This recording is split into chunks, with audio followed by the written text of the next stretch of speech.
Alrighty, well, a very, very happy Wednesday afternoon, and welcome to the throw-in here on the TNC Sports Talk YouTube channel.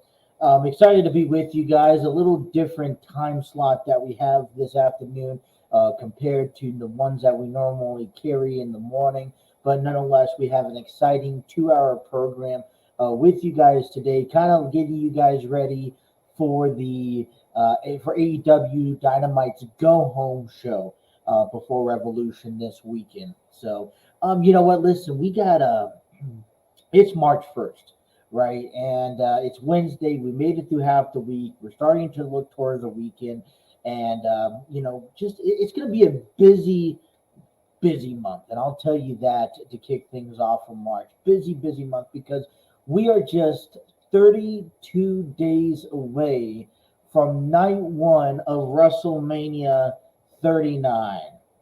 32 days. Think about that. Okay, a little about 9 or 10 programs between now and WrestleMania. That includes the program that is going to take place this Saturday night in Toronto, Ontario, Canada. The kind of final roadblock to WrestleMania, where we broke out the breaking news that came out Monday leading into yesterday, was that Roman Reigns and Sami Zayn will have their rematch for the undisputed WWE Universal Championship held on Saturday. And so that, we'll get you guys ready. All of that. That's going to be held on Saturday, the 4th. There's 32 days away before WrestleMania kicks underway. So a lot there to talk about, a lot to get to figure out, a lot of places we want to figure out where who's still going to be at WrestleMania, who's not going to be at WrestleMania, what does the match card look like, and so forth. Also, you think about this, 28 days away before the home opener of the Cincinnati Reds. They get to host the Pittsburgh Pirates on Thursday, March 28, 2023. And in a sense, this is the first normal opening day in the last several years. You think about this, you have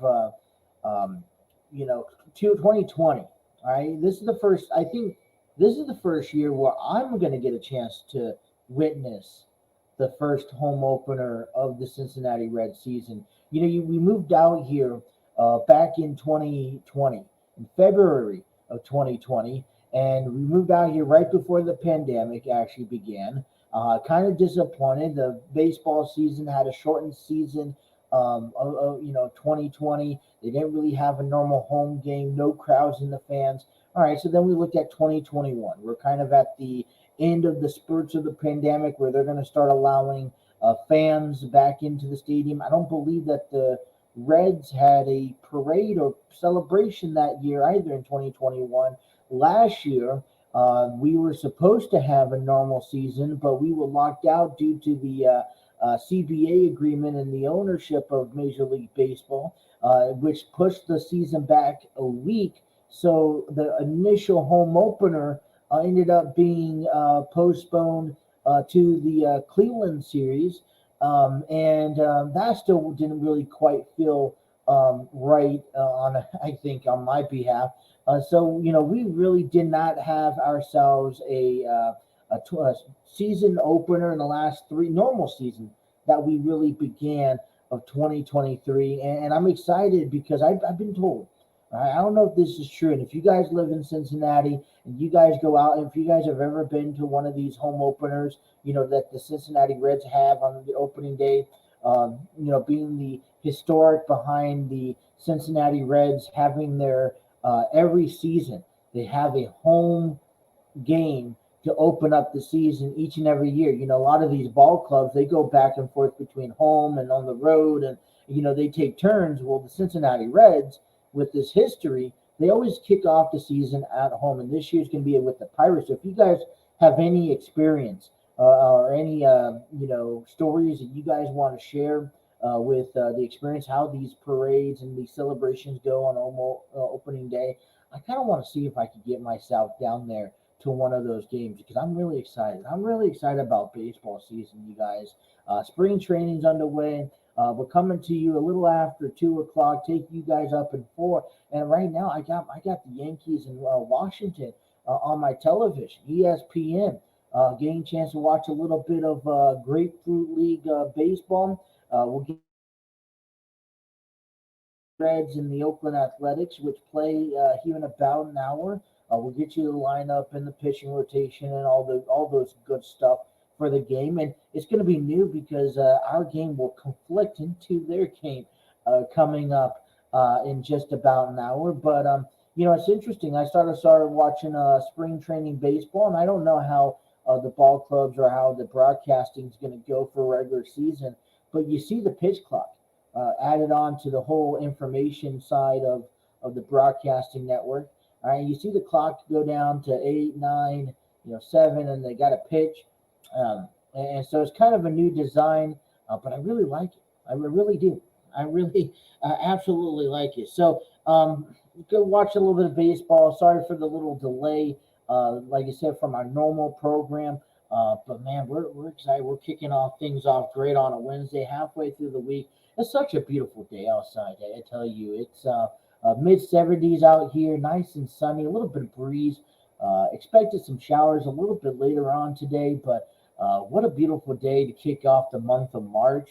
And like I said, we got our 2 big dates coming up. March 28th, opening day for the Cincinnati Reds. Excited to find out who is going to get the opening day start, as well as WrestleMania. In 32 days away, we will see WrestleMania 39 kickoff and all those extravaganzas. Like I said, about 9, maybe I would say 10, events, shows away, including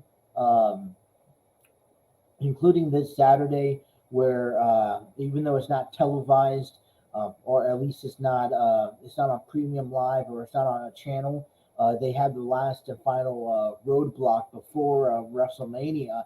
The last match Roman Reigns will have. So that's if you guys are able to tune into that, keep an eye out on the news and what happens, because now the dynamic could possibly change at the very last second. We know that Cody Rhodes and Roman Reigns, we're initiating that those 2 men are going to battle at WrestleMania. Well, there is a slight chance that based on how we see this Saturday turn out in Toronto between these 2 guys, like you said, they're going to have a rematch for the undisputed WWE Championship.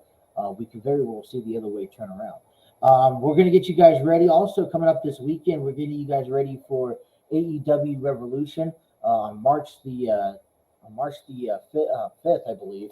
AEW Revolution, will Bryan Danielson and MJF finally get a chance to meet up and have a 60-man Iron Man match that's been kind of lingering around the last 2 months. And for me, AEW's kind of been living underneath the rock a little bit. So this is kind of their first big event of the year. They're gonna want to hit off big. So we'll talk a little bit about that, getting you guys ready for Dynamite tonight, as well as NXT last night. We're getting ready next Wednesday, March the 7th. We'll see. I want to say it's NXT. What is it? NXT Roadblock that we have on next Wednesday. A couple of great matches going on there. Hey, listen, I want to go ahead and give a big shout out to the guys. A couple of breaking news coming out today, this week. We got ourselves Keith Williams, the guard for Cincinnati Bearcats from 17 to 21, signed a deal with the Raptors 905 in the NBA G League. Keith Williams he played in 83 games through his 121 game tenure with the Bearcats, averaged about 9.6 points a game, with a little over 3.2 rebounds and 1.3 assists. Was named second All AAC in 2021. So congratulations to Keith Williams out there and with the signing with the Raptors today. Also, we got Trey Scott, forward from 2017 to 2020, signed with the Greensboro Swarm NBA G League as well. He said he started in 65 games of 136, averaged about 6.5 points a game with 5.7 rebounds a game. In 2020, he was awarded the AAC Defensive Player of the Year, Most Improved Player of the Year, his team All AAC, and as well as the AAC Sportsmanship Award winner as well. So definitely wanting to give those couple guys a shout out and wish them the absolute best of luck as they move forward and in their NBA and they're in the NBA G League. And who knows? You possibly could see up and rising stars coming your way very soon. Hopefully, these guys will, work what they have for what they're capable of and head on up to the actual NBA in just a few years. While we're talking about some of the players and giving notice out here, I want to give a shout out and announce Cincinnati Bearcats football program has hired 3 assistant coaches here. Nate Fukoa, Brad Glenn, and Courtney Braswell all signed as assistant coaches for 2023. And that's Satterfield had. NFL football head coach Scott Satterfield announced on Wednesday the hires of these 3 men. Glenn will serve as an offensive coordinator and coach wide receivers. Josh Stepp will move to the coach of the tight ends. He's originally hired as a coach for the receivers. Fakura will serve as the co-defensive coordinator and the outside linebackers coach, and Braswell will coach the inside linebackers. Glenn comes to the Bearcats from from Virginia Tech, where he serves as a passing game coordinator and quarterback coach for the Hokies in 2022. He previously worked with Satterfield in Application State and served as an offensive coordinator for some record-breaking offensive at Georgia State from 2019-2021. Fakora comes from Georgia State, where he was the defensive coordinator and outside linebacker coach in the last 6 seasons. He helped GCU for the bowl berths and guided some outstanding Panthers defense, including squads ranked in the top 10 in the FBS in sacks and turnovers forced in 2020. He also spent 12 seasons on the staff at the Alma Mater Wofford and was also a 2-time All-American nose tackle. Braswell joins the Bearcats from Army, where he coached inside linebacker for the last 2 years, a former head high school coach from Georgia and Tennessee, and he also coached outside linebacker at Application State in 2020 and served as a defensive quality control coach at Louisville back in 2019. So a strong group of guys added on to the Cincinnati Bearcats team as they look forward into the offseason, getting ready for 2023 season. I tell you, man, spring training football is about to start up if it hasn't already. I have to look more into that. But congratulations to these guys making the squad as coaching. We need the depth, right? We need the depth in NCAA football. You go from NCAA playoffs to missing the playoffs over a year, and definitely with the growth of NCAA playoffs, we want to see more from our Cincinnati Bearcats. So there's some definitely some big intuitions there. So hey, but yeah.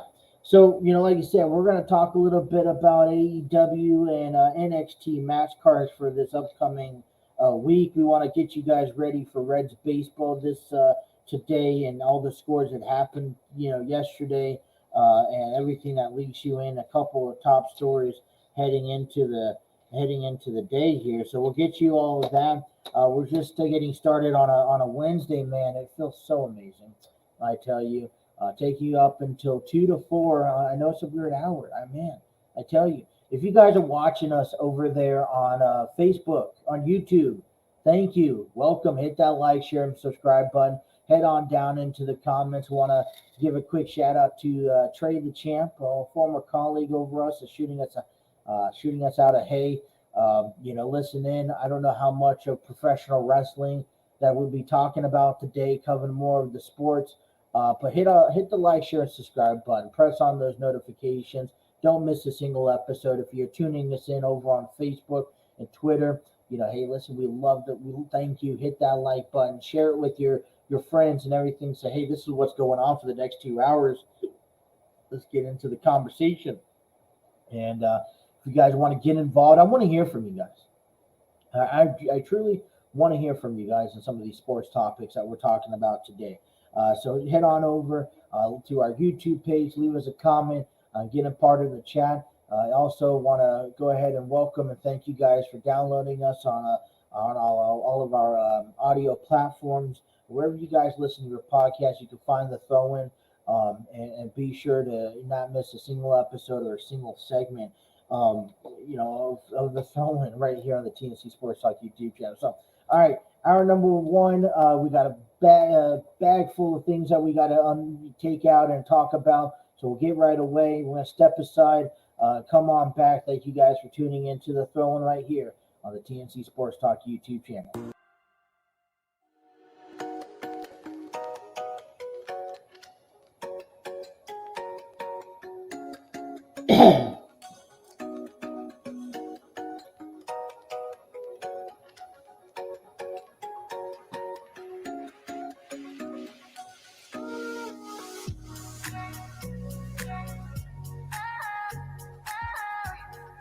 Alrighty, 2:22 here on the program, taking you guys up until 4. Welcome back to the phone here on the TNC Sports Talk YouTube channel.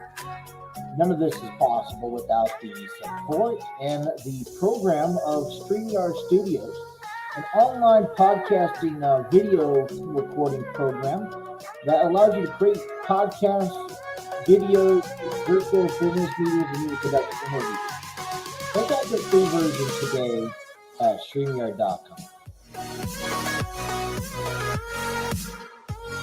Man, we've been using StreamYard Studios from day one. We want to really give them a nice shout out because they've been an incredible product for our program. Something very simple, so very easy to do, and I really, really enjoy using them.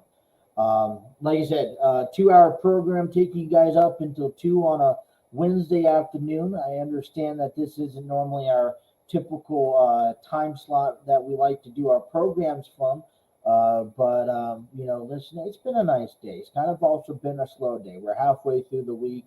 We're beginning a new month, and hey, as quickly as we can, let's put February in our back pockets. Excuse me. And, I'm like, we're ready for a lot of things. And then this month of March, it's really busy. We got March Madness tournament going on. We got Cincinnati baseball getting ready to be played.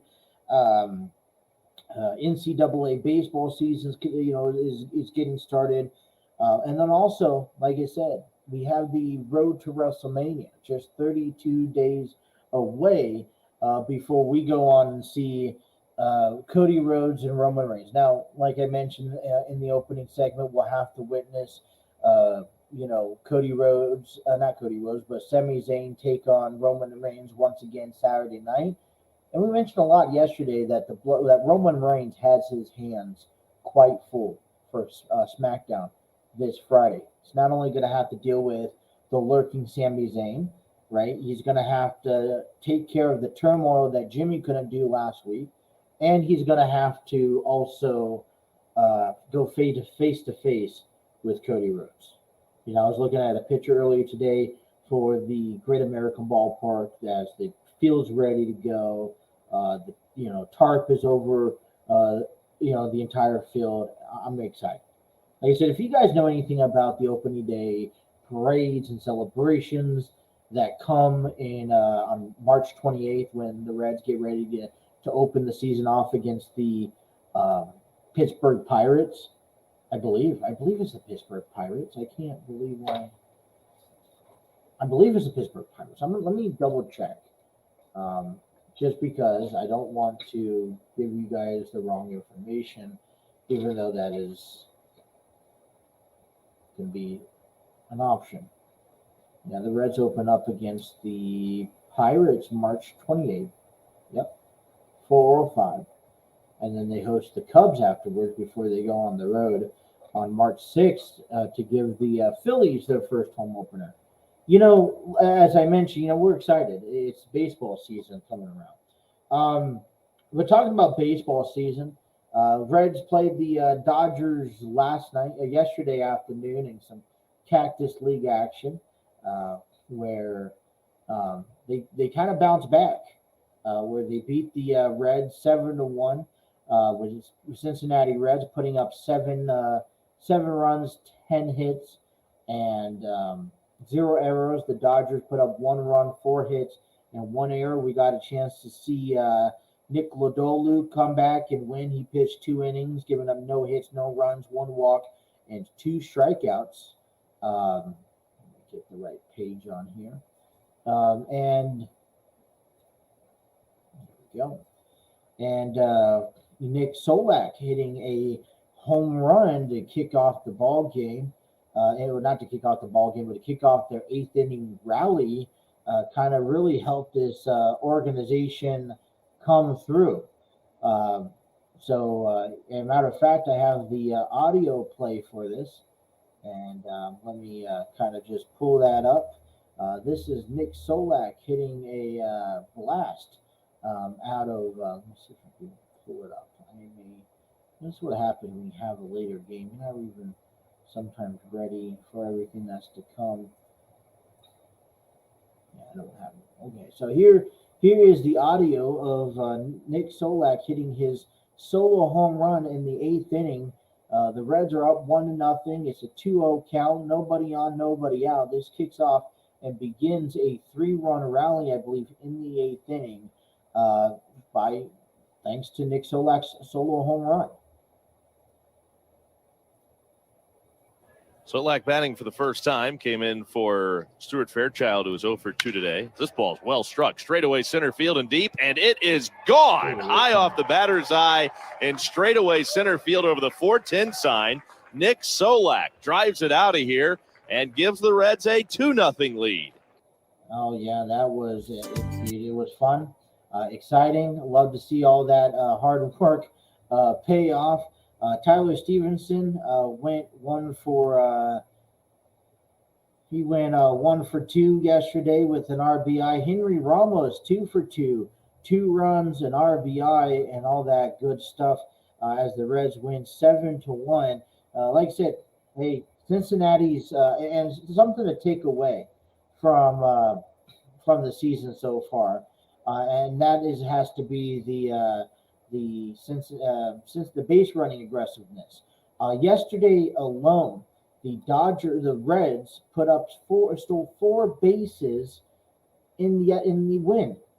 Yesterday alone, I don't know if the Reds are going to be able to win on the field or on the fly ball, on the home runs. Let me put it that way. I don't know how, but then, because you're relying on guys like Jake Fraley, Joey Votto to hit 30 home runs. You're relying on Jonathan India, Will Myers, Tyler Stevenson, Kurt Casale to all hit 20-plus home runs. And I think that's a large challenge to give, right? Fair enough. So it's nice to see with the new rules and the increase of the larger bases. It's nice to see how the Reds can take advantage of that with the speed that they have. And let me point out one thing. Last year, what we saw in the playoffs, and the reason why we saw the Philadelphia Phillies make it to the World Series is because they were playing fundamental baseball, you guys. That's simple. They were just playing simple, basic baseball. And, when you get guys like, when you're starting to play fundamental baseball, that is being disciplined at the plate, making simple routine catches on the field, routine plays as double plays and whatnot. Um, and that's also going to lead into simple base running, right? The Reds don't need to go hit on a combined of 100 plus home runs a year to win ball games. It's what they're going to be able to do offensively at the bases and at the plate. Get on base and get those speedy guys around, stealing second, stealing third. And as we talked about this yesterday in the improvement of the new rule changes, we're seeing the Cincinnati Reds take advantage of that tremendously. We got a chance to, we have Nick Lodolu, who had his outing yesterday. He spoke on his spring start. And give me a quick second. He spoke on his spring start, so I want to share with you guys about everything that happened with Nick Lodolu, who, by the way, goes two innings, no hits, no runs, one walk, two strikeouts.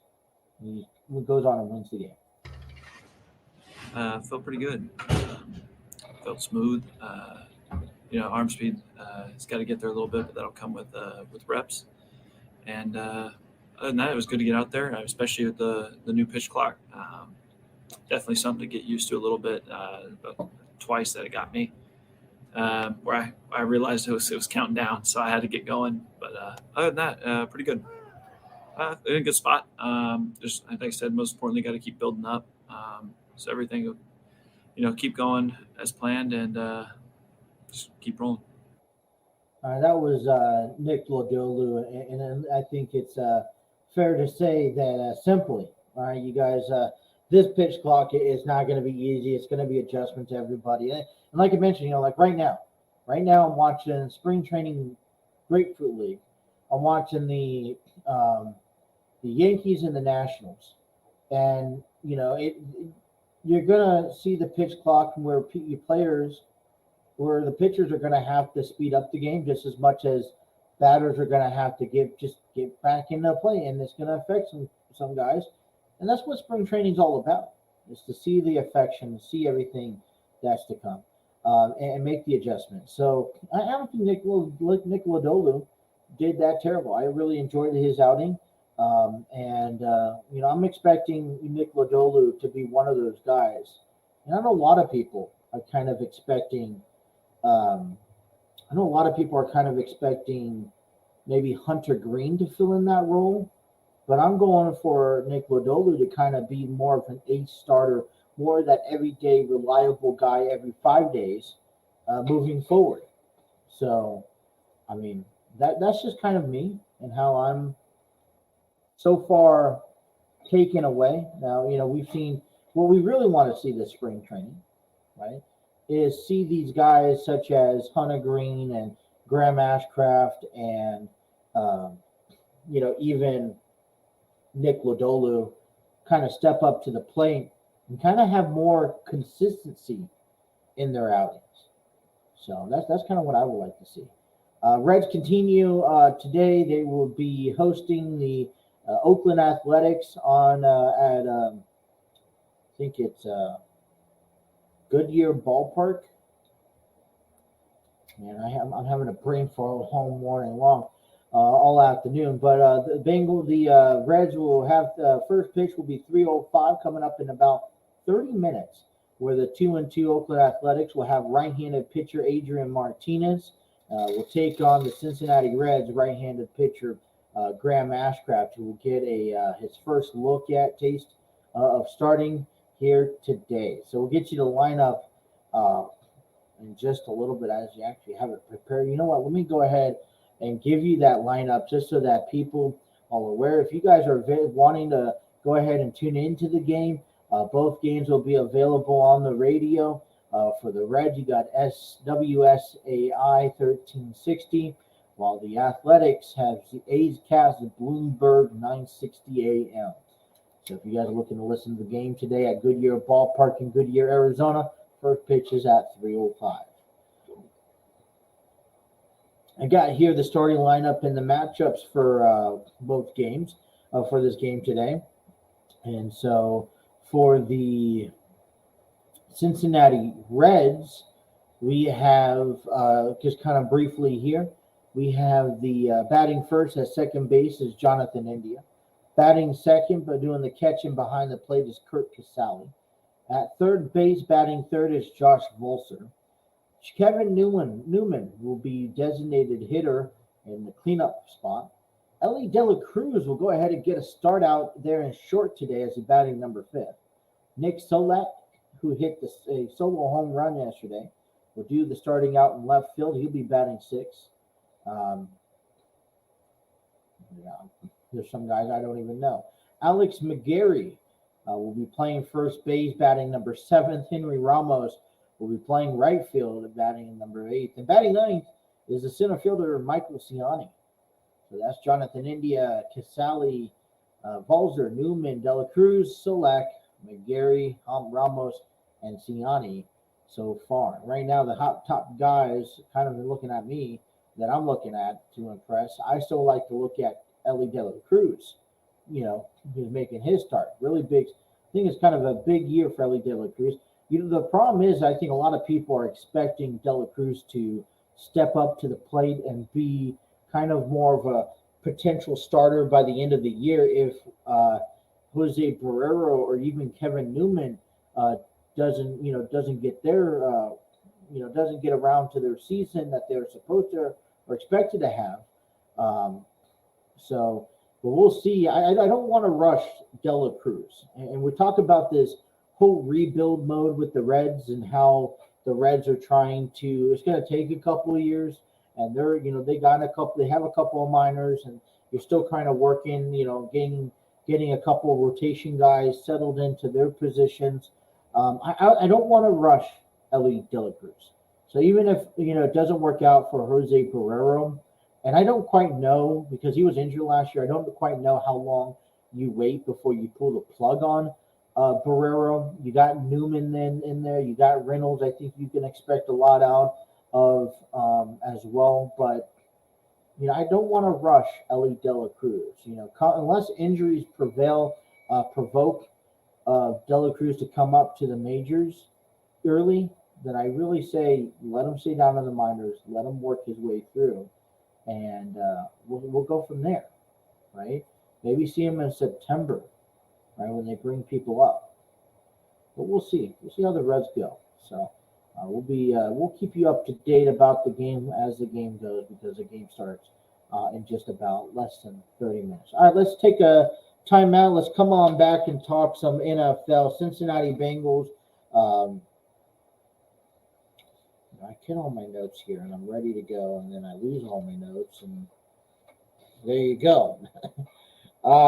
Cincinnati Bengals, they got some priorities that they have to face this year during the offseason, and we'll talk about some of those priorities coming up next. You guys are listening to The Throw-In here on the TNC Sports Talk YouTube channel.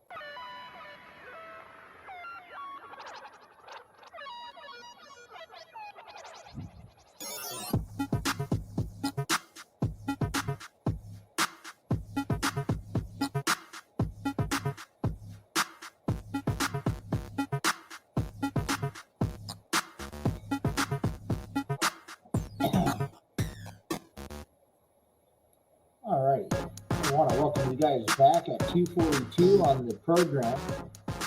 Bottom half of hour number 1. I'll go ahead and promote.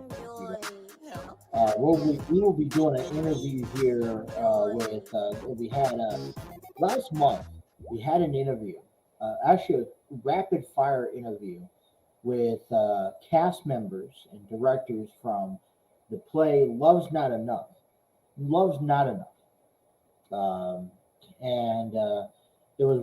was actually sent to me on February 13th that Love's Not Enough. Yeah. We'll be putting on a kind of like a special privilege encore show again at the Community Arts Center in Fairfield, Ohio, for April 7th and April 8th. And so this month, what we are working on doing is going ahead and try to sit down with the cast members again and talk to them, get their experience on what happened, how did they do the first time, what they liked, what they didn't like, and also what they would change differently in April when they put on this two-day performance for a weekend. And so the goal is that, after these 2 days, after this weekend hits, they're hoping to be able to start taking this play and travel with it. I've been in contact with Terry, which is the producer director of Love's Not Enough. I will be talking to him this week and doing a little interview, which hopefully I can air this week on our program. So we'll be looking into that. And I will just say, it was a great experience. I have absolutely no doubt that it's going to be another great experience. I can't wait to see what they come on and talk about and have to share with me.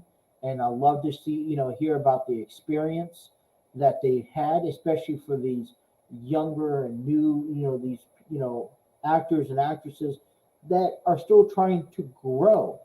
And they really emphasize as a family, they've really made the effort to get the message across in such a great performance. And so I'm excited. I'll be working with Terry, about getting these actors and actresses on to promote their second round and to talk to them. So that's what we're kind of working on as of late. So it's kind of been a little quiet in the football world. And I know that there's been conversation that lingers and approaches about the quarterback issue. And I think every year, believe it or not, the quarterback issue has been the most critical position to talk about.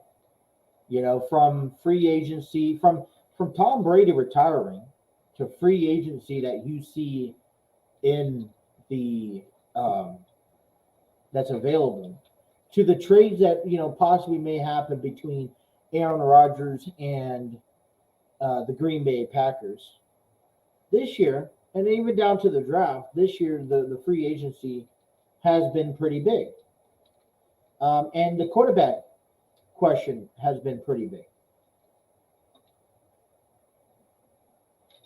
And you got to pardon me because my throat's dry here. But no, so quarterbacks positions are always a priority.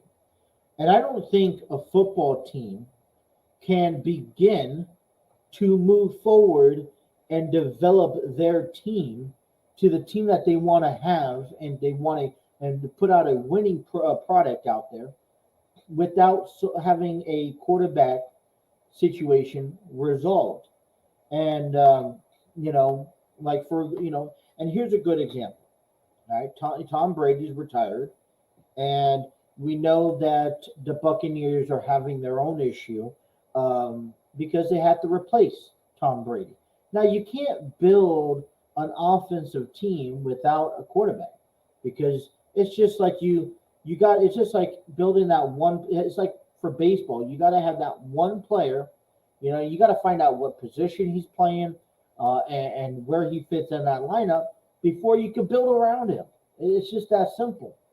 So you get to, just like one of the problems that is coming up with the Chicago Bears right now is that they have new ownership, new head coach, and you got to figure out a lot of times, all right, these new coaches and new management want their own quarterback. And this is a new management, new coach that did not pick Justin Fields. So the question lies, you get the number one pick of the NFL draft. Do you go with the quarterback? Do you trade down to save in your salary cap? Do you go with Justin Fields or you depart ways with him? And so, questions like that start lurking. The Raiders officially released Derek Carr a few weeks ago. And, the question is what is their game plan? Do they go after, the rumors that are lingering around the NFL and try to go after Aaron Rodgers? Or do you go after a draft pick, which right now I believe Will Levis is probably your best bet? And for Cincinnati, they have very similar problems. And I think for Cincinnati, what you have to do is time to start prioritizing what your offseason is around. Now, I've kind of looked a little bit into this, all right? And the one thing I find out is that, we've talked, this is kind of brought up a little bit, but Joe Burrow is the number one priority for the Cincinnati Bengals right now. And it's crucial because, you want to lock down how often do you have a franchise quarterback? I mean, we see this with Josh Allen. We see this with Kyler Murray. We see this with Patrick Mahomes.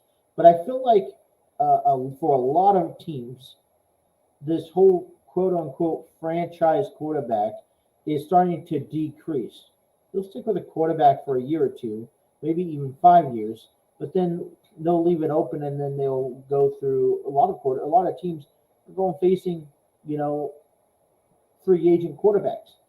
And so it's becoming more of a common entity and becoming more rare finding a franchise quarterback. Now, Joe Burrow and Cincinnati's relationship is knotted up. It's tied. There's absolutely no doubt that Joe Burrow, in this case, is probably most likely going to sign back. But I think figuring out the X dollar amount, figuring out the X, amount of years that he's going to be with the organization, I think is key, because then you could base the rest of your team on one around him, and two, base that salary cap around him. Now, I hope that Joe Burrow, right? I hope that Joe Burrow understands the position that he is kind of in, right? So he wants to stay in Cincinnati, no questions about it, right? And Cincinnati wants to keep him for a long term. I at least say put a 6-year cap on him, right? Pay him whatever he wants to pay. But see, you don't want to go empty the bank for the Bengals and not be able to have, some protection. And because there's other priorities that the Bengals are going to have to address this offseason. We go in and there's been conversations about T. Higgins. He seems like he's in a really good shape right now to stay with the Bengals. Matter of fact, it was Dubin stated I want to say yesterday that there's no way that T. Higgins is going to go anywhere. He made it apparent to even, T. Higgins going to, when they talked about the T. Higgins possibly going to the Patriots, he said, Higgins, go find your own, Patriots, go find your own receiver. He's ours. I mean, he's not leaving anytime soon. We're going to go lock him up. So it looks like T. Higgins is in pretty good shape. He's going to remain on the team. There's guys like Joe Mixon that may be stretching out and be, possibly become free agency. You know what? Okay, there's other running backs that could go for cheaper and that right now a lot better talent. You got to understand this year isn't about going out there and picking out guys in the free agent market. That doesn't mean that they're not going to go sign a few players, of course, but the Bengals have worked the last 2 years to build a team, to establish a team together. And now, since they have that team, and that's a winning team, it's about keeping these guys together as long as possible, because there's a lot of chemistry that is being built each and every year as they grow and get older, right? I still think, and right now you got a couple of notable free agencies that, you know what, you're not going to be able to sign each and every one of them. You got running back Samaje Perrin, got tight end Hayden Hurst, linebacker Jermaine Pratt, cornerback Eli Apple, two safeties, both of your safeties, Von Bell and Jesse Bates III. Now, there's been reports and news articles about J.C. Bates most likely will not return to the Bengals, and it's unfortunate news. But if these were Bates and Bell were your two go-to guys in the safety position for the Bengals last season. You cannot afford, okay, unless you really got two great unless you're getting a guy like Jalen Ramsey. I'll put it that way. Unless you're getting a guy like Jalen Ramsey on this other hand, you got three of your four guys that were starting each and every game. Eli Apple, Von Bell, Jesse, and to lose, you may lose one. There's a very good chance, but to lose two of them would be a discredit to what you guys are trying to build around. Okay, I mean, I don't know what you want to do to Samaje. Hayden, I say you want to resign. I look to, I say pay, I say pay Eli Apple and Jermaine. I've heard rumors about, and I don't know the clarity of the potential of trading a guy like, Ramsey out there, Jalen Ramsey out there from the Rams. I think that would be something remarkable if the Bengals could sit there and grab and snag and steal Jalen to Cincinnati. But I think the importance, and one of the second thing on the priority bucket list this season is that you have to keep at least some of these guys, re-sign them the contract. But you can't, I'll tell you this, you can't do anything without signing Joe Burrow. And that's why he goes back to number one. And so Joe Burrow's contract, we really don't want to wait around like the Baltimore Ravens, right? And we both know that both parties are wanting to make a deal. And I think they're not really far off. I think that's both, Burrow and his agent has submitted a list, has submitted a price tag. I don't think it's unreasonable. And I don't think it's unreasonable that the Bengals can't hold on to it and say, yes, let's go ahead and do it. Even if maybe we knock down $1 million or $2 million. But I think it's crucial to get it done, get it out of the way. I say this. In my opinion, it needs to be done before the NFL draft, because then your priority number 3 needs to go back around to building that O-line.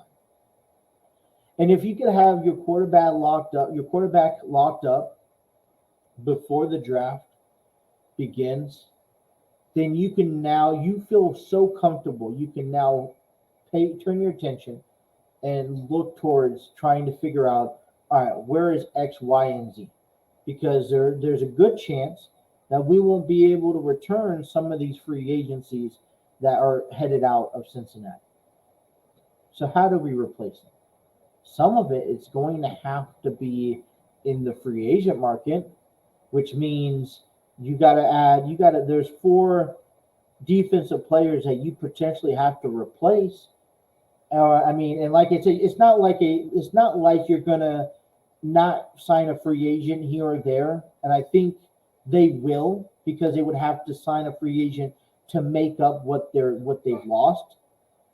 But they're not going to go out and bring in 6, 7, 10 ball players onto the franchise to help the defense and offensive line. They're going to rely on seeing what they could do to re-sign these players, which I think is the right way, and I think it's the proper way. And then they're going to go on and then go from there, see what they can do with the NFL draft and see who they could really pick up and help contribute to this year, whether it's this year or next year.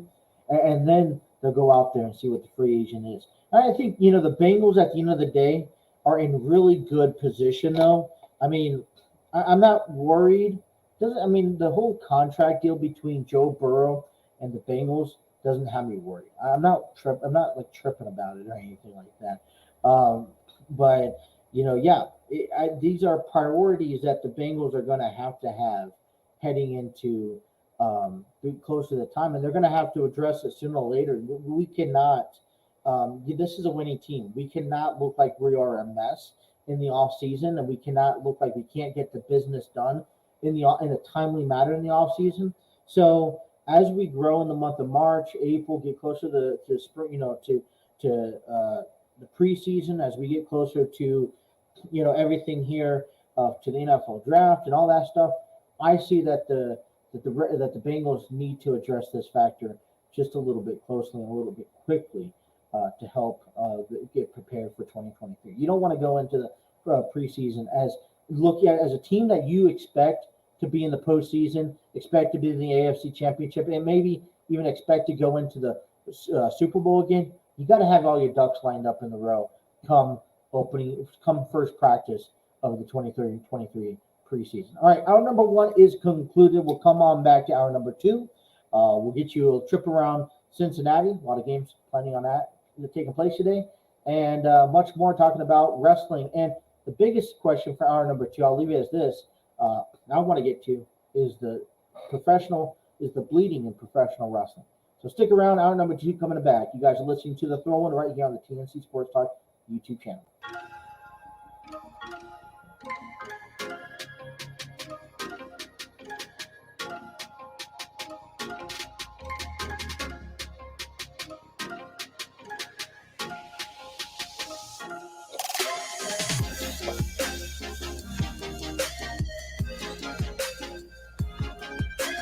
All right, hour number 2 here.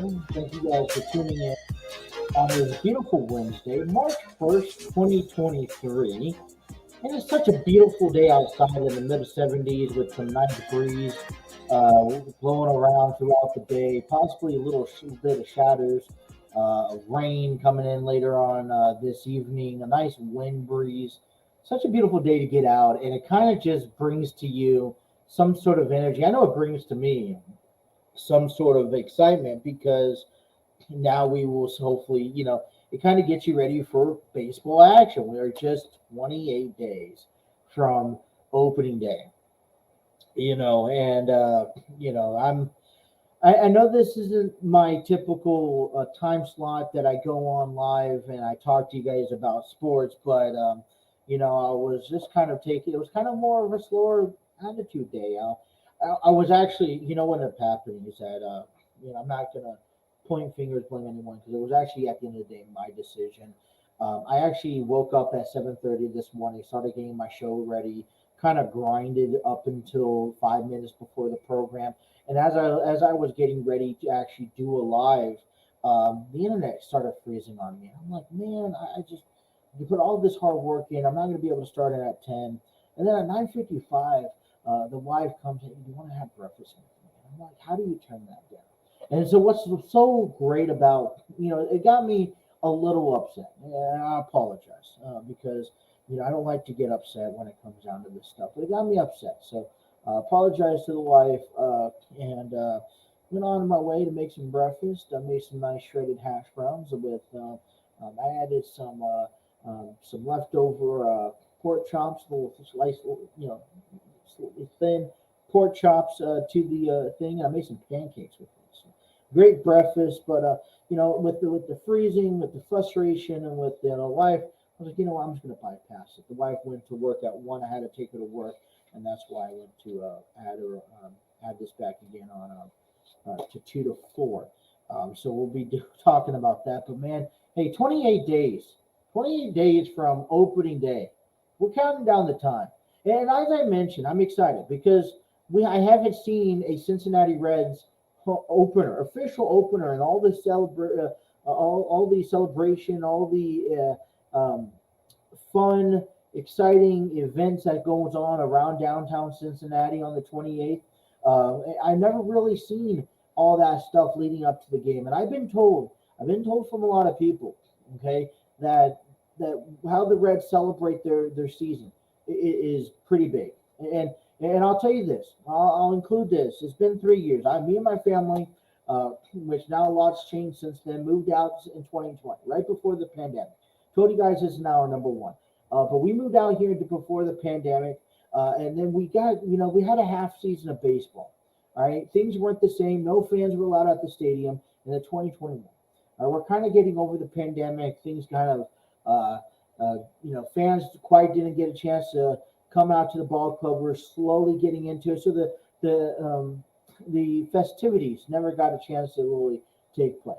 2022, all right, we were kind of disappointed because start, okay, a week delay, and that was thanks to the ownerships and the CBA agreement that they could not come up until to the very end. Now we have this first full year. And I say, and I've been preaching about this from day one, all right, that it is important. It is crucial that we see the fans out there this year. I think it's important. I'm not going to a baseball game for the Castellinis. All right, I told you that I want the Castellinis under a rock, hibernating for the entire baseball season. I don't know if we're going to get that, but I don't want to see the Castellinis. I'm not going to the games. I'm not going to go to the games. I'm not going to put my money into the Reds organization for the Castellinis. I'm going there for other reasons. For one, I'm going to ball games because I want to watch the Reds. I love baseball. It's hard not to go. Yes, there's a Florence Shaw down the street. Both stadiums are about equal way apart. But I mean, I want to go down to watch Major League Baseball. I want to go down and watch I want to go down and watch Jonathan India, and I want to go down and watch Tyler Stevenson. I want to go down and watch Joey Votto and Jake Fraley and Jose Barrero and all those fun guys. All right, that's what I want to go down and watch. I want to see how much Hunter Green and Nick Lodolo and Graham Ashcraft have taken away and have learned over the past year, because this is their year. And yes, they're projected to be last. And I don't want to over exaggerate on this, but you know what? Anything could happen in baseball. We've seen this last year. All right, Houston Astros. We've seen this every year. All right, just because you're the Yankees, and just because you're the Dodgers, and just because you're the Padres, doesn't mean that you're going to win a World Series. Just because you have the most money to spend, and you have the highest payroll, and you had the probably the greatest players all put together, doesn't mean you're going to win a World Series.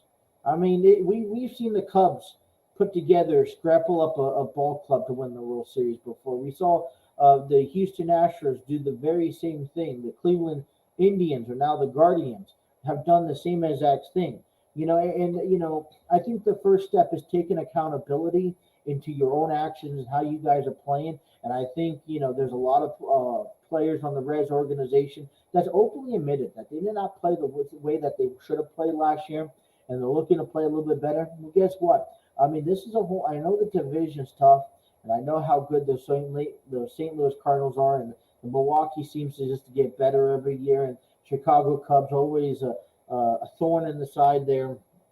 But who says that the Reds don't have what it takes to take it to the next level, at least contend?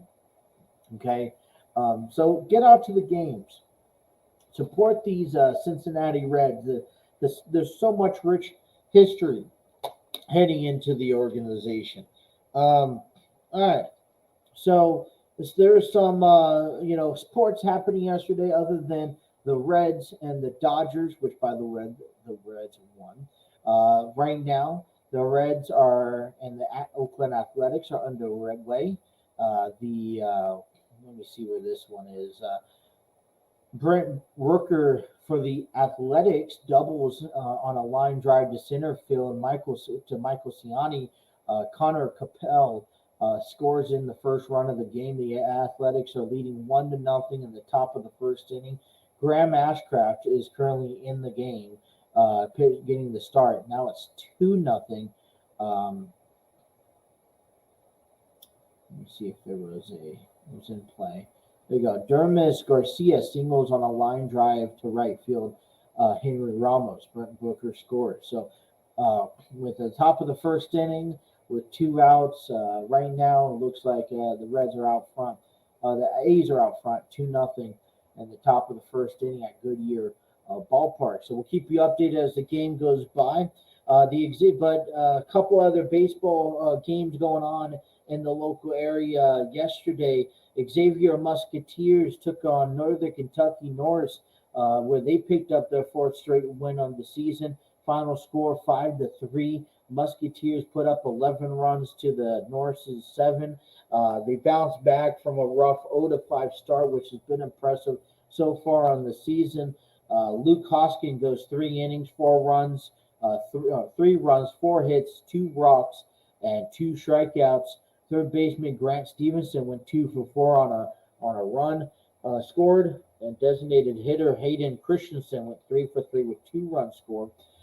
Nick Coles was the winning pitcher for the Musketeers, and Clay Schwanner picked up his first save of the 2023 season. They get ready to begin an They get ready to pick up a 3-game series starting Friday on the road against UC Santa Barbara in California. Kentucky Wildcats also played yesterday. They're currently on a nice 2-game winning streak as they beat Motorhead State Eagles. Final score 15-1. A whopping 16 hits with an attendance of almost 2,000 fans. And I think is something remarkable, man. You just the Wildcats baseball, just a lot of support, a lot of love there. 8 runs in the 4th inning. Now has back-to-back games with 15 runs scored in the 2nd straight win. Travis Smith went 4 innings, 1 hit, 1 run, 4 walks, 4 strikeouts. Center fielder Jackson Gray, 2 for 3, a run, and 2 RBIs. Second baseman Jace Folker, 2 for 2, 2 runs, and 3 walks in the game yesterday. Travis Smith goes on and extends his pitching record of 2-0 on the season. They begin a 3-game series at home against Indiana State. Games coming in today. Let me see what we have here. Games coming in today. We have the Cincinnati Cyclones taking on Tulsa Oilers. Puck drops at 7:30 p.m. They're currently on a 4-game winning streak, ending the month of February. Final record of 10-3. Currently hold that first place in the ECHL Central. So the Cyclones getting back at it again. What else do we have here?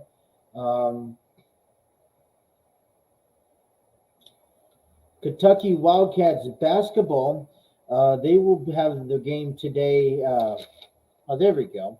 Let's go have Kentucky Wildcats basketball. They come into today's game as the final home game of the season.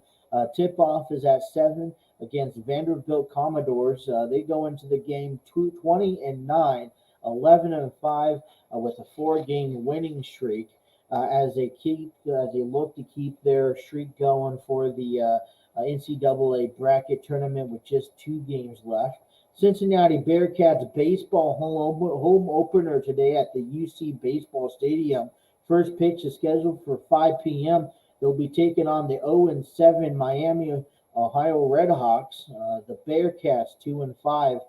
They last met on May 7th of 2019. Miami defeated Cincinnati 7-6 in 10 innings. First 500 fans will receive a Natty Boys koozie. Cincinnati begins a 5-game homestand. Broadcast is going to be on ESPN Plus and BearcatsState.com. UC will have left-handed pitcher Chase Hurst taking on Miami's right-handed pitcher Costa Cironis. Xavier Musketeers basketball continues tonight. Tip-off is at 6:30. The Big East gets underway with number 19 Musketeers taking on number 20 Providence. Both teams currently tied for second place in their league. Musketeers coming to play 21-8-13. The first meeting between these two teams was back on February 1st. Xavier defeated Providence 85-83 in overtime. It's going to be available on FS1. And notable for this game as well, Xavier leads in the Big East in 4 offensive categories. First in the nation assist per game with 20.2 average points per game. Fourth overall field goal with a 498. Fifth 3-point field goal percentage with 396, and 12th scoring offensive with 81.9 average per game. So that is your trip around the local sports in the area. We'll come back in tomorrow, talk about everything that recapped, and man, there's a lot of big stuff going on as we get ready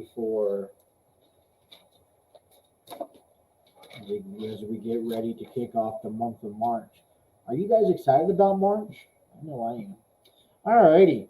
Well, we're going to have a couple of things coming your way this week. We got the final roadblock to WrestleMania, which will have Sami Zayn taking on Roman Reigns for the undisputed WWE Universal Championship, which is going to be a rematch from Elimination Chamber. We will have I believe, the first pay-per-view of 2023 for AEW, and that's going to be Revolution. We finally get to see Bryan Danielson take on MJF for the AEW World Championship. So I want to get and give you that match card that will be prevailed. And then next week, as we came out of NXT, we will see NXT Roadblock as well. So a lot to come in the month of March as we get ready for baseball season, as we get ready for WrestleMania, and we have great stuff. March Madness basketball, so a lot of stuff to be excited for. What I want to talk about when I come back is a little thing that I think was good at the time when AEW started. I know it was, but I feel like it's kind of gotten away and a little bit out of hand. I want to hear from you guys. We're going to talk about the whole quote-unquote bleeding in professional wrestling. So we'll get to that topic here coming up here. You say stay tuned. Don't forget, hey, we're going to take you guys up until 4 on the TNC Sports Talk YouTube channel.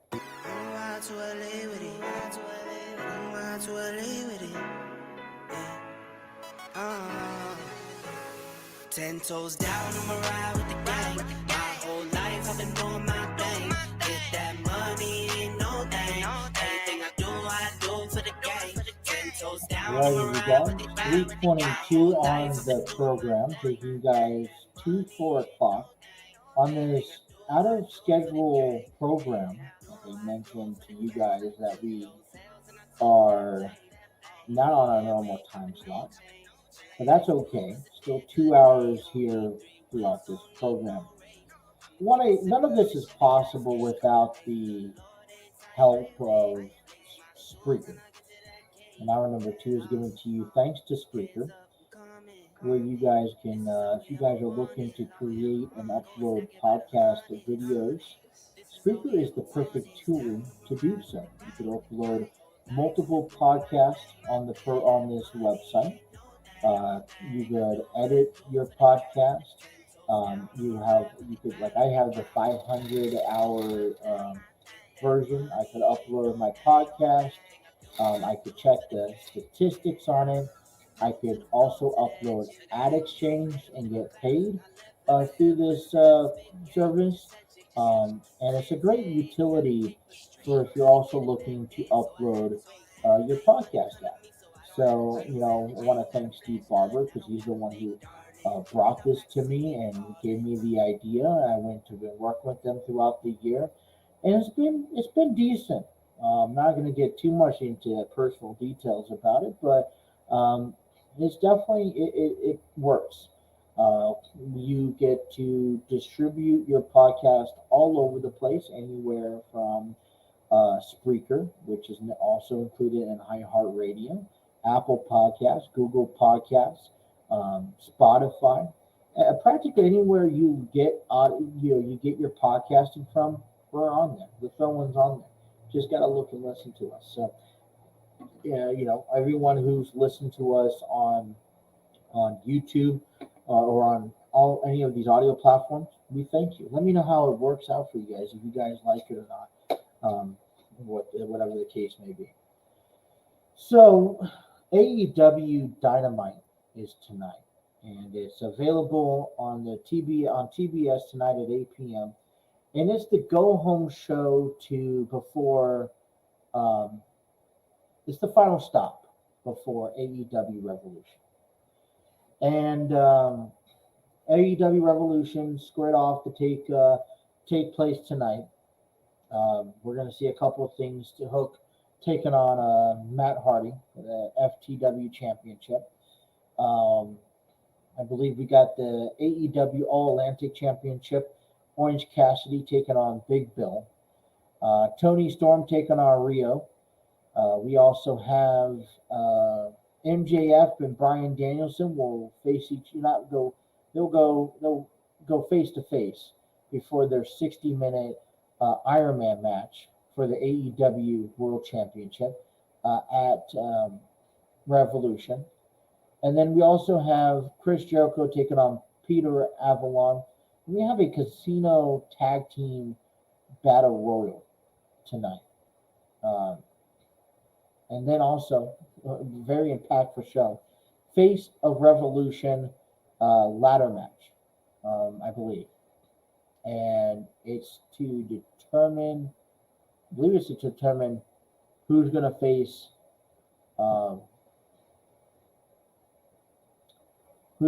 Samoa Joe. Samoa Joe's going to be on commentator. So I'm pretty sure this one's going to step up. Who's going to be the next kind of contender for Samoa Joe in his championship run? I will be honest that there has been a distraction as of late when it comes down to AEW, just because there's been, not only the other world of sports that we talk about in baseball and football in Cincinnati, but we also get to dive into, WrestleMania. And WrestleMania, I'm sorry, but outbeats anything that anyone else is doing. All right. There's no other program that is more important right now in the world of wrestling other than the road to WrestleMania. This is much more of a historical event. And so far, for Revolution, what we're seeing, which will be held this Sunday at the Chase Center in San Francisco. All right. We will see MJF take on Bryan Danielson, 60-minute Iron Man match for the AEW World Championship. We will see the Guns, Austin Gunn and Colton Guns, taking on Acclaim, Anthony Bowens and Max Caster, versus Jay Lethal and Jeff Jarrett, versus to be announced winners, which is basically who's going to win the tag team casino battle royal. Will probably be a part of this match as well. And that's going to be a fatal four-way tag team match for the AEW World Tag Team Championships. We also see the final match between Jon Moxley, Hangman Adam Page, and a Texas Death Match. We will see Wardlow and Samoa Joe square off again in a singles match for the AEW TNT Championship. Chris Jericho taking on Ricky Starks for in a singles match. The Jericho Appreciation Society are banned from ringside. Jamie Hayter takes on Saraya and Ruby Soho in a three-way match for the AEW Women's Championship. And in a six-man tag team match for the AEW World Trios Championship, you got the Elite. Kenny Omega, Matt Jackson, and Nick Jackson taking on the House of Black, Malachi Black, Brody King, and Buddy Matthews. And you know what? It's a pretty nice match card. There's a total of 7 matches for this upcoming pay-per-view. And I don't necessarily think that there's a bad match on this card. I don't think that they've overdone this. It's a little bit of everything also. And, you know, the Elite versus the House of Black, I think they're going to tell the house that. You know, the Acclaimed, Anthony Bowens and Max Caster has really stepped up to the plate. Still like to see, that's going to be a great fatal four-way tag match. You know, so they kind of fit a lot more athletes in, but through matches themselves. And I think that I'm okay with it. I think the bigger story is MJF and Bryan Danielson. This has kind of been going back on, you know, for the last 2 months. And, you know, Bryan Danielson has had to work his ass off. You know, you talk about the workhorse of AEW. You know, you think of someone that has showed up each and every week, has given it his all each and every week. That's to be honest, that's all I'm going to say about this this upcoming match between MJF and Bryan Danielson. Now, I have a little bit of a pet peeve with Samoa Joe and Wardlow. Now, I've heard this on social media last couple of days, how they've had this feud and they kind of split away for a few weeks with Darby Allin, and then Samoa Joe and Wardlow comes back. You know, I understand where everyone's at with this. And I'm also one that maybe is not too thrilled to see this feud again. It's not like these two men are not going to give you one hell of a match in this event, but we've seen this before. And I think it's because it's still too fresh of our mind. Okay, it hasn't, you know, and because Samoa Joe and Wardlow went at it once, and then Darby Allin comes in the picture, takes the title from Samoa Joe, and then, you know, Samoa Joe obtains the AEW TNT Championship, you know, at the beginning of the year, and then we see Wardlow now back in this picture. These two guys are incredible. There's no doubt about it. But I guess my thing is too fresh in our mind. And I want to remember the feud, of course, but I think they put them together a little too prematurely. I think I would have been more satisfied to see this match in maybe a Double or Nothing.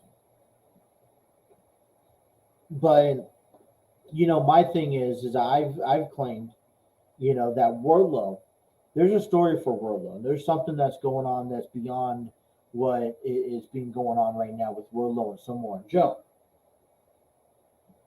You know, last year, you know, there was, I think, a storyline that was being set up that could not have followed through because of CM Punk's injury. And that was when CM Punk and MJF battled it out in a dog collar match. And so, you know, this is where you saw certain things happen, and certain things along the line of Wardlow helping CM Punk instead.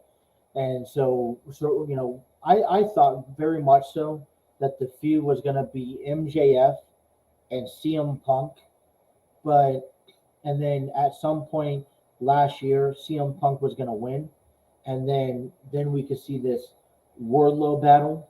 And I still think that AEW, and it would be a complete shame if we don't see AEW go through Wardlow and MJF for the AEW World Championship. And I think in order to get there, you have to start building with Wardlow. And I think the first stop for that build appropriately is Samoa Joe.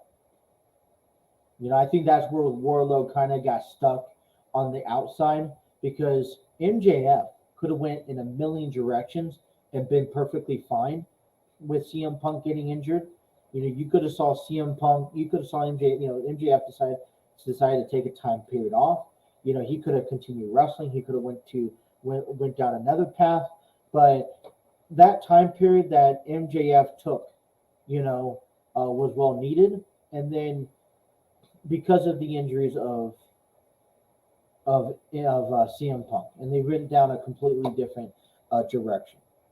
So I want to talk to you though about a kind of a pet peeve of mine, and it's a pet peeve because I don't think it's something that is necessary, and the element of the use of bleeding in professional wrestling is done in a way, strategic way, that it's supposed to be a part of the storytelling when it comes down to a match.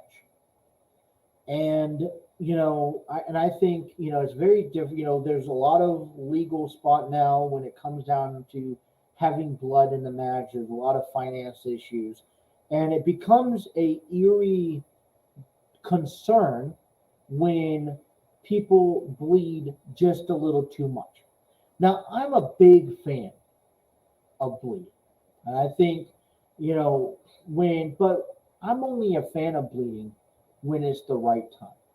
Whether that means there is a match that calls for it, like this upcoming Texas death match between Jon Moxley and Hangman Page, hell yeah, I think these two men need to bleed.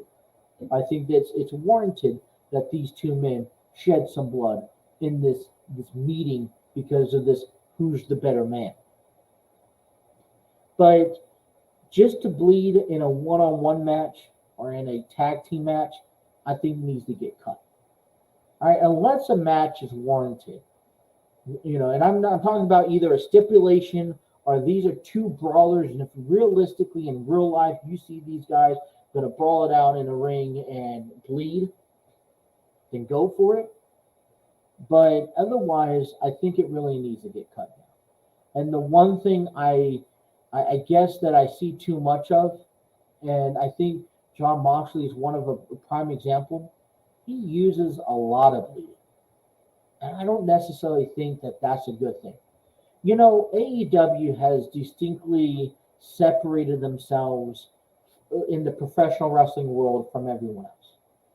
And I can surely tell you that this AEW is not something for a young kid to be exposed to. Okay, and what I say by that is that with everything that's gone on with AEW, I do, and seeing the blood and whatnot, I don't recommend it for someone that's under maybe the age of 12. All right, when they're old enough and to understand it and to actually start watching wrestling, there's a lot of kids out there that are wanting to watch at the age of 6 or at the age of 8 or even at the age of 10 because of their parents sitting on the couch Monday night, Friday nights to actually watch Monday Night Raw or SmackDown. And then you turn into AEW, and it's like, well, I have to pay attention because if there's something on there that shouldn't be, that my kids shouldn't be seeing, I got to take it away. I'm not saying that, there shouldn't be no blood at all. And I think that, a couple of men are really good at putting on matches, and I think bleeding is part of the storyline, a lot of the storylines. All right, it shows how deep, how deep someone can get into, involved into wrestling, the passion. But there are certain ways that you could go about it where it doesn't need bleeding each and every time you go out there. And I'm sorry, but there's guys like Danielson, there's guys like Hangman, there's guys like Moxley that just tend to bleed easily.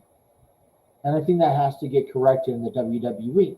I don't think that every match needs to be a bloody match. And I think the more and more and more that you use blood, and especially on these weekly shows and programmings, then you run into the issue that when you really need to use blood to help emphasize or tell that story between these two men, then I think you it starts ruining the aspect of using the term bleeding. We see it. Look at the matches at Revolution. MJF and Bryan Danielson. I can see bloodshed, and I'm okay with that. It's an Iron Man match. They're going for a full-on hour, and I wouldn't be surprised if you go to the levels of an extent to cut someone open. John Moxley, Hangman Page, Texas Death Match. Absolutely. I can see these two men in a quote-unquote stipulation Texas Death Match. We're also being treated to this match at a pay-per-view. Samoa Joe and Wardlow singles match. I can see these two Goliaths, Monster and Men's, fatigue to maybe possibly someone get cut open. But Chris Jericho, Ricky Starks, absolutely not. This triple threat match between Jamie Hayter and Saraya and Ruby Soho, absolutely not. And then the 6-man tag team match, Elite taking on the House of Black, absolutely not. So one thing I would like you guys to pay attention to is the amount is starting to pay attention to an AEW. When are they going to bleed? If they are going to bleed. And if it's appropriate for the time that they're calling for blood to be shed. And that's my take on it. Let's take our last timeout of the day. Let's come back at the bottom of the hour and wrap up. We'll give you a score update with the Reds and the A's and kind of get you guys ready a little bit more towards this weekend. You guys are listening to The Throw-In right here on the TNC Sports Talk YouTube channel.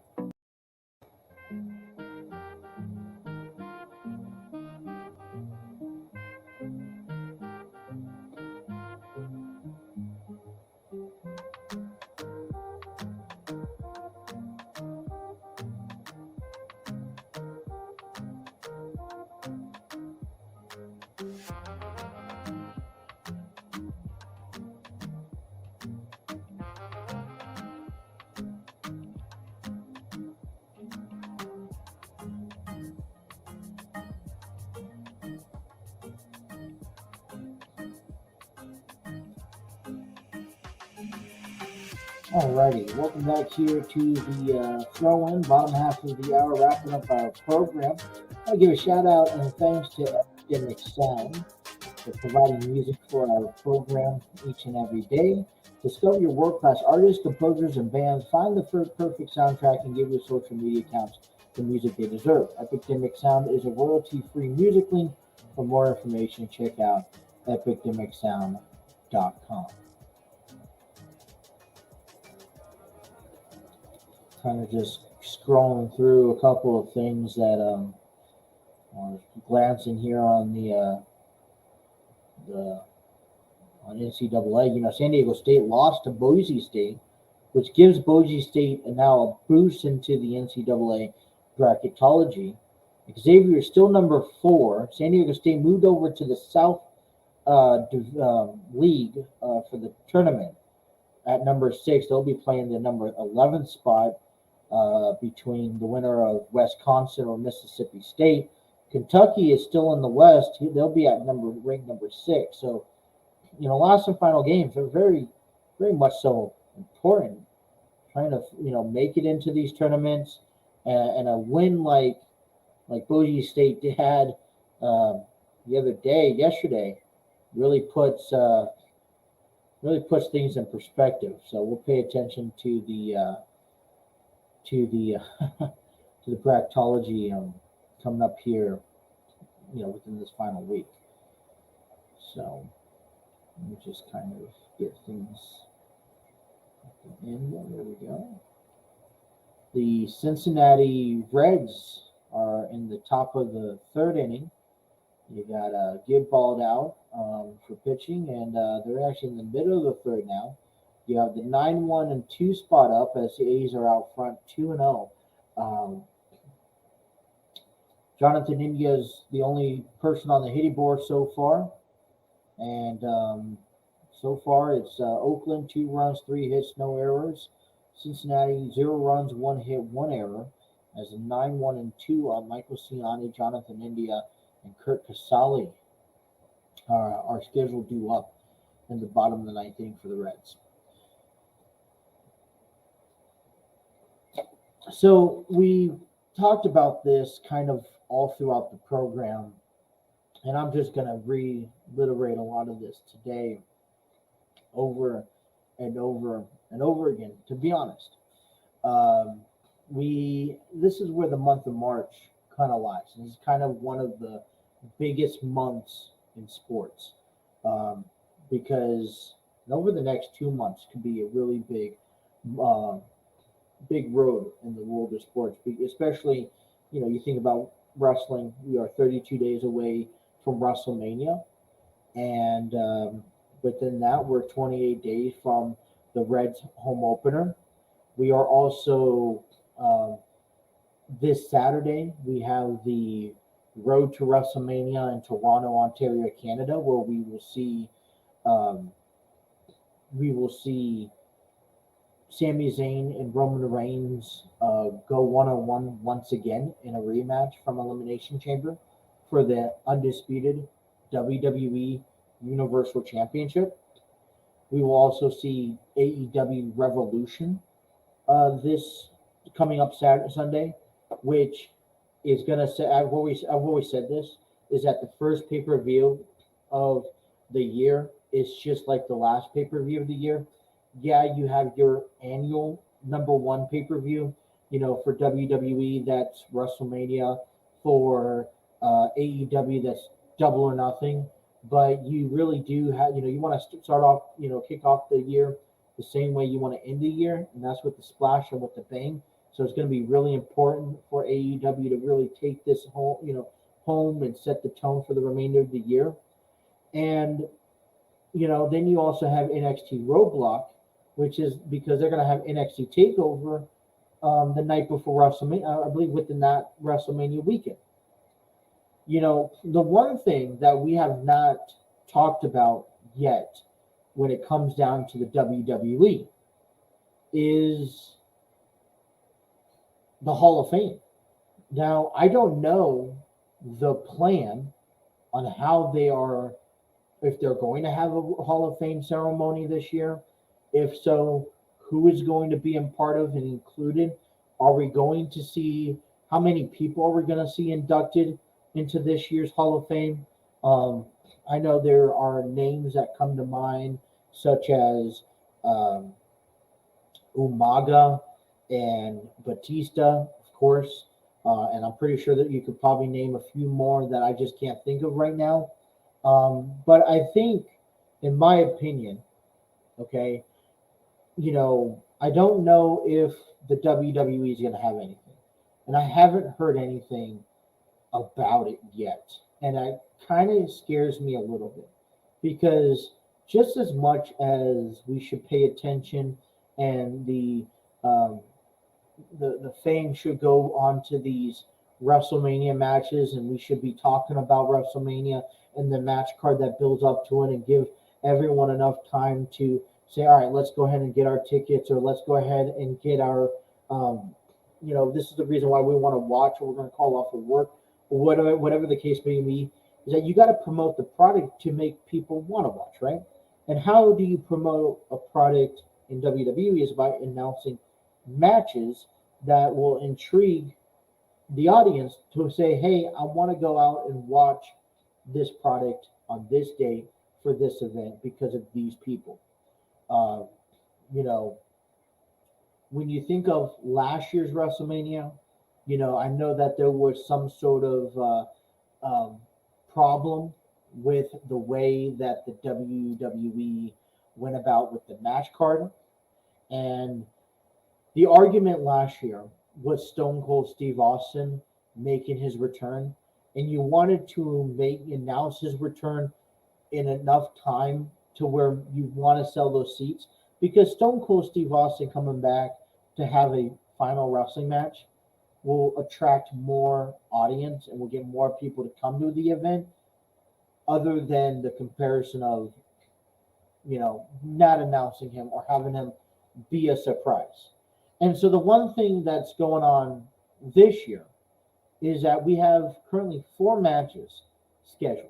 Now, yeah, there are speculations and there are storylines that are potentially leading up to a WrestleMania match this year.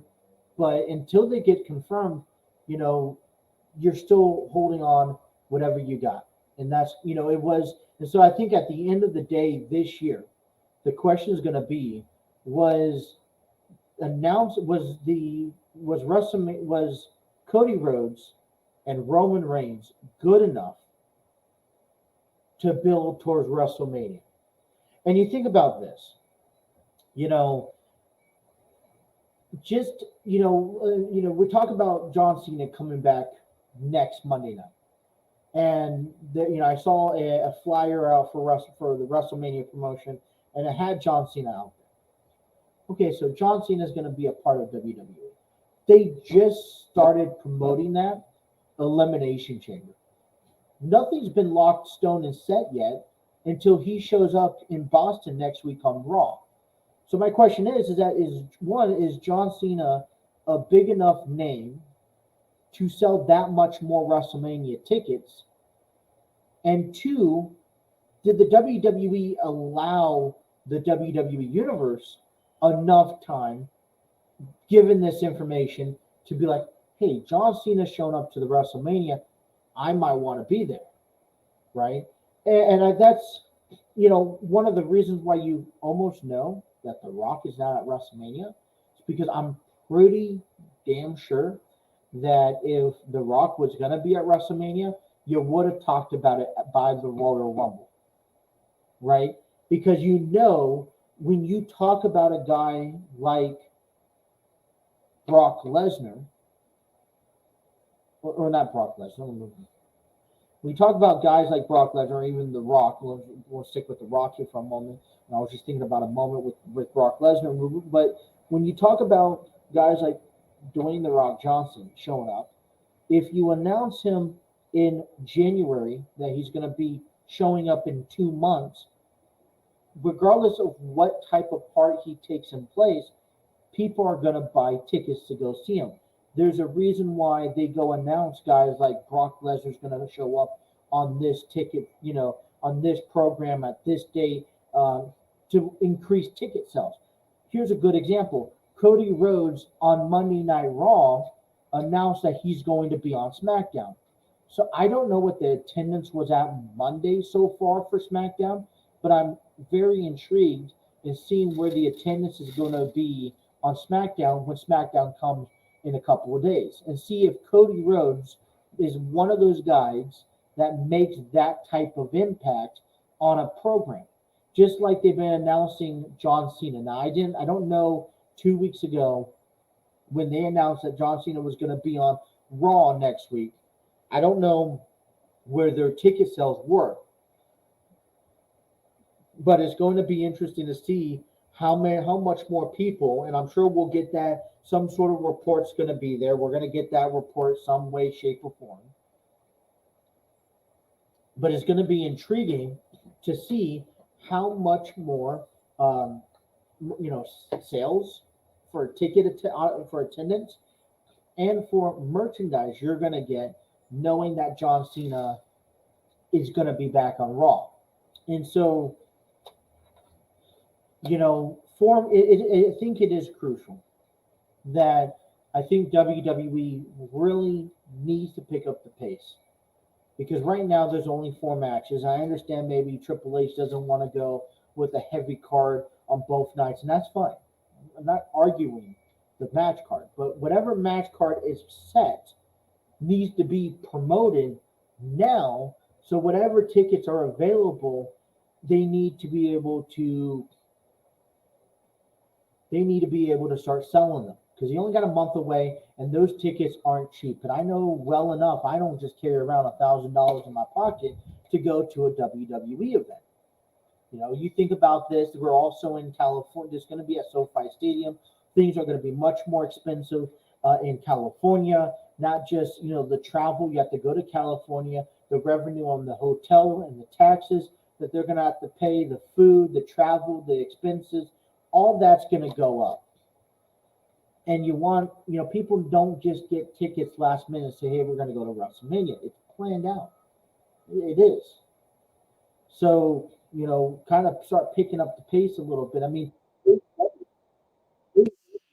for an example, all right, is has gotten has been promoting Bryan Danielson and MJF for the past month and a half.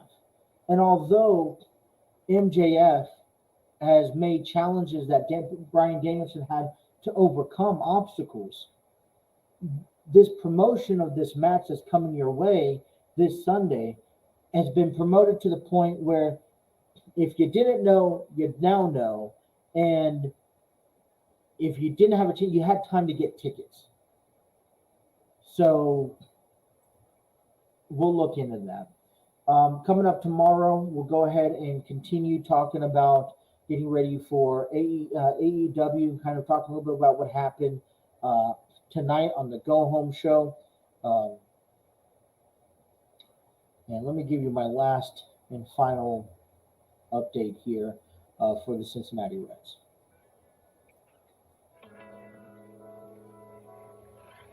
All right, so currently right now I got the top of the fourth inning.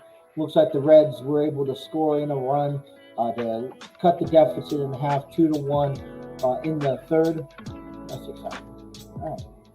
So that wraps up our 2-hour program. Like I said, not really a normal time slot, but we were able to manage. We'll be back again tomorrow on the program, hopefully 10 to noon again. But I want to say thank you to everyone who tuned in.